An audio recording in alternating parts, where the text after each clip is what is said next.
हमारे साथ हैं आचार्य रविकांत शास्त्री जी, जो कि दादा गुरु जी के साथ में निर्जल व्रत करके चल रहे हैं।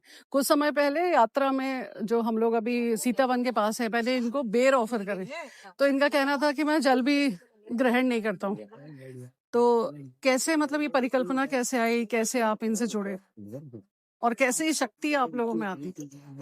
शक्ति तो साथ में ही चल रही है। आद्य शक्ति भगवती माँ नर्मदा श्री दादा गुरु भगवान कहते हैं जी। कि ये पानी नहीं है, ये प्रत्यक्ष भवानी है। ये जल के रूप में वो भगवती है, वो शक्ति है जिसको दुनिया नदी या बहता हुआ पानी कहती है। लेकिन ये केवल एक बहता हुआ पानी नहीं है, जो स्वयं भगवान शंकर को ऊर्जा प्रदान करने वाली है, जिनके तट पर राम भगवान स्वयं 24 वर्ष रह करके अपने दोषों को दूर करते हैं। तो देव और महादेव और गुरु गोविंद शंकर सबके दोषों को मिटाने वाली है। इसलिए इसकी इतनी अद्भुत शक्ति है कि यहाँ पर जैसा कि दादा गुरु भगवान अभी केवल वायु का आहार लेकर चल रहे हैं, जी। तो वो कहते हैं कि केवल यहाँ की पानी में नहीं बल्कि हवा में भी एक जादू है। विंध्याचल और सतपुड़ा की हवा वो भी इतना सामर्थ्य प्रदान करती है कि जो कभी अपने घर में 1 किलोमीटर 2 किलोमीटर भी नहीं चला होगा, वो यहाँ 40-45 किलोमीटर आराम से चलता है, उसको पता नहीं चलता। तो ये जीवंत शक्ति का स्वरूप आप लोग सब आपस में महसूस भी करते हैं और उसको कभी प्रत्यक्ष देखने में आया, या कुछ ऐसी घटना यात्रा मार्ग में? आप 4 परिक्रमा ले चुके हैं, बिल्कुल। तो ऐसा कुछ अनायास संयोग, ऐसा कुछ याद हो आपको? वैसे तो नर्मदा मैया पग पग पर अपना उदाहरण देती हैं, पग पग पर अपनी जीवंतता सिद्ध करती हैं। जी। जैसे कहीं चलते चलते अचानक ऐसा लगे ऊर्जा, जैसे कि अभी जो मेरा व्रत चल रहा है, इसको चांद्रायण व्रत कहते हैं। तो सतयुग त्रेता द्वापर में अनेक ऋषियों के द्वारा किया गया। तो जब दादा गुरु जी के साथ पथ पर चलना हुआ, तो उन्होंने कहा कि साथ ही साथ नर्मदा पुराण का वाचन करते हुए चलना है। अच्छा। तो नर्मदा पुराण में जब ओंकारेश्वर की कथा आती है, तो उसमें लिखा है कि जो नर्मदा और कावेरी मैया का संगम हुआ है, जहाँ पर मानधाता पर्वत में ओंकार जी विराजमान है, तो यहाँ कुबेर भगवान ने 12,000 वर्षों तक तपस्या किया है। तो उस तपस्या का जब विवरण पढ़ा तो उसमें लिखा था कि उन्होंने 12,000 वर्षों का चांद्रायण व्रत किया। अच्छा। तो एक जिज्ञासा हुई कि ये चांद्रायण व्रत क्या है। जब इसके विषय में देखा तो चांद्रायण व्रत जो है वो चंद्रमा पर आधारित है। चंद्रमा ने अपने दोषों को मिटाने के लिए इस व्रत को सबसे पहले धारण किया था। तो इस व्रत में जब नियम देखा तो उसमें लिखा हुआ था कि चांद्रायण व्रत का नियम है कि सूर्योदय से निर्जला व्रत ये करना रहता है सूर्य अस्त के पश्चात तक, कि आप जल की एक बूंद भी नहीं ले सकते। और आहार के रूप में इसमें लिखा है कि जैसे जैसे चंद्रमा की कलाएं घटती और बढ़ती है, वैसा आप आहार ले सकते हैं। जैसे प्रतिपदा है तो चंद्रमा की केवल एक कला है, तो उस दिन 1 ग्रास 1 बाइट आप आंवला के बराबर कुछ भी ले सकते हैं। फिर 2 कला है तो 2 ग्रास लेना है। फिर तृतीया है मतलब 3 कला है, तो पूर्णिमा तक पूरी 15 कलाओं से युक्त चंद्रमा रहता है, तो उस दिन 15 ग्रास लेना है।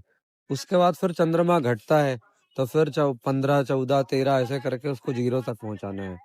फिर चंद्रमा बढ़ेगा तो फिर बढ़ाना। तो ऐसे 45 दिनों का ये व्रत रहता है, जिसको उन्होंने 12,000 वर्षों तक सतत किया था कुबेर भगवान ने। अच्छा। तो फिर दादा गुरु भगवान से इस विषय में बात हुई कि ये व्रत करना है, लेकिन समस्या ये है कि यहाँ इतना अधिक चलना है, तो हम घर में नहीं चलते तो भी 2 टाइम 3 टाइम भोजन करते हैं। हाँ। और साथ में फिर नाश्ता भी हो जाता है, 3-4 चाय भी हो गई, और कुछ नहीं तो आदमी कम से कम 4 लीटर पानी तो पीता ही है कि चलो आज आहार, आज भोजन का मन नहीं है या तबीयत ठीक नहीं है, लेकिन जल तो लेगा, दूध लिक्विड कुछ तो लेगा। तो ये चलते चलते कैसे संभव है? तो दादा गुरु भगवान ने कहा कि ये वो पथ है जहाँ सिर्फ हमें इच्छा शक्ति को प्रबल करना है, कि केवल हमें इच्छा करना है कि हम ऐसे रहते हैं और ऐसे हम चलना चाहते हैं। क्योंकि माँ नर्मदा का एक नाम है वायु वाहिनी, जो हमें वायु पर ही लेकर चलती है। अर्थात जो परिक्रमावासी है उसको शारीरिक श्रम की आवश्यकता नहीं पड़ती, वो ये चल रहा है, ये उसको लग रहा है कि वो चल रहा है, लेकिन इस पथ पर चलना अर्थात केवल वायु में ही बहना है। एक चरण जमीन पर नहीं पड़ते, वो माँ अपनी गोद में लेकर चलती है। तो अगर ये व्रत कोई घर में करे, उससे भी ज्यादा सुलभता तुम्हारी इस व्रत पर इस स्थान पर होगी चलते चलते। तो ये अपने आप में एक आश्चर्य था। तो हमने सोचा कि ठीक है शुरू करते हैं। तो पहली परिक्रमा में व्रत शुरू किया, तो व्रत का 3रा दिन चल रहा था। तो 3रे दिन में मांडवगढ़ की चढ़ाई चढ़ना था। तो जो खा पी कर भी मांडवगढ़ की चढ़ाई चढ़ता है, उसके लिए इतना मुश्किल हो जाता है कि रास्ते में रुककर उसे कुछ ना कुछ खाना पीना पड़ता है, क्योंकि पूरा सीधा पहाड़ है। और वैसी व्यवस्था दादा गुरु भगवान बनवाते भी हैं कि हर 3 किलोमीटर में गन्ने का रस पिलवा दो, फिर लस्सी की व्यवस्था करा दो, चाय की व्यवस्था करा दो। ऐसी स्थिति में हमको चलना है पूरा निर्जला, कि जल भी नहीं लेना है और वो पहाड़ पर पूरा ऊपर चढ़ना है। तो ये अपने आप में चुनौती थी, और 4 किलोमीटर चलने के बाद ऐसा लगा भी कि अब तो चलना बहुत मुश्किल है, अब ऊर्जा खत्म हो रही है। तो मैंने देखा कि दादाजी कहाँ दिख रहे हैं, तो उनका छत्र दिखाई दिया। तो मैंने सोचा कि एक बार ताकत लगा के वहां तक तो पहुंचे, फिर बात करेंगे कि इस व्रत का क्या किया जाए। तो जैसे ही वहां गए तो वहां पहुंचते तक ऐसी स्थिति हो गई थी कि अब आवाज भी नहीं निकलना है। कई बार जब हमारी ऊर्जा कम हो जाती है तो आवाज भी निकलना बंद हो जाती है। तो मैं जैसे ही पहुंचा तो दादा गुरु के साथ जो चल रहे थे भजन वाले, उनको मना किया और मुझे बोला चलो भजन सुनाओ। और चलते चलते पहाड़ में चढ़ते चढ़ते जिसकी ऊर्जा बहुत अच्छी है वो भी, उसकी भी सांस फूलती है। जिसकी ऑलरेडी सांस फूली हुई है, बोलते नहीं बन रहा, वो कैसे भजन सुनाएगा। बोला तो हमने भजन स्टार्ट किया। जैसे एक लाइन गया तो बोले रुको, लगता है तुमको आहार की जरूरत है, कुछ आहार कराते हैं। तो मुझे लगा कि यही भौतिक आहार होगा जो मैं सोच के आया था कि अब व्रत शायद खंडित। तो मैंने बोला मगर व्रत चल रहा है। बोले कोई बात नहीं, व्रत भी खंडित नहीं होगा और आहार भी हो जाएगा। तो खड़ा किया उधर मुंह करके, बोले देखो वो वहां से अब तुम्हारे लिए आहार आ रहा है, बस तुम आंख बंद कर लो और आहार हो जाएगा। और आंख बंद करके आवाज लगाओ माँ को। 3 बार आवाज लगाया और एकदम इतनी ठंडी हवा, जैसे अचानक हम सरोवर के किनारे या नदी के किनारे पहुंचते हैं और वहां से टकरा के जो हवा आती है, वो पहाड़ जहाँ का मुझे लग रहा था उस दिन टेम्परेचर कि सब परेशान थे, इतना पसीना निकल रहा था, वहां इतनी ठंडी हवा एक तो संभव नहीं थी। और वो ठंडी हवा आने के बाद वो भजन जो मैं गा रहा था उसका साउंड अपने आप बढ़ गया और ऐसी ऊर्जा आई जैसे बिल्कुल तुरंत अभी आहार हुआ होगा। क्या बात। और उसके बाद आराम से चढ़ना हो गया। फिर उसी व्रत में दूसरी बार हुआ सलकनपुर में। जब सलकनपुर की सीढ़ियां चढ़ना था, उसके एक दिन पहले अमावस्या थी। तो अमावस्या के दिन रात में जल भी नहीं ले सकते और आहार भी नहीं ले सकते, क्योंकि उस दिन चंद्रमा निकलता नहीं है। उसके एक दिन पहले 1 ग्रास, उससे 2 दिन पहले 2 ग्रास। तो 5-6 दिन ऐसा हो गया था कि बिल्कुल एक तो निराहार हो गया और वो उस दिन का पूरा निर्जला हो गया। दूसरे दिन वो चढ़ना है 750 सीढ़ियां। तो मैंने पूछा कि अब कैसा करना है, तो बोले 2 विकल्प है।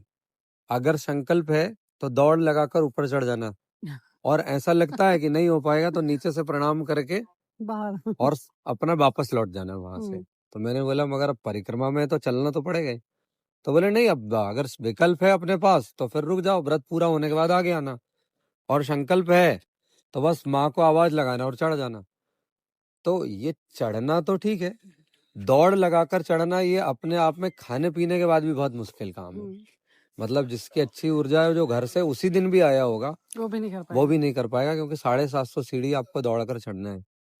तो मैंने बोला ठीक है।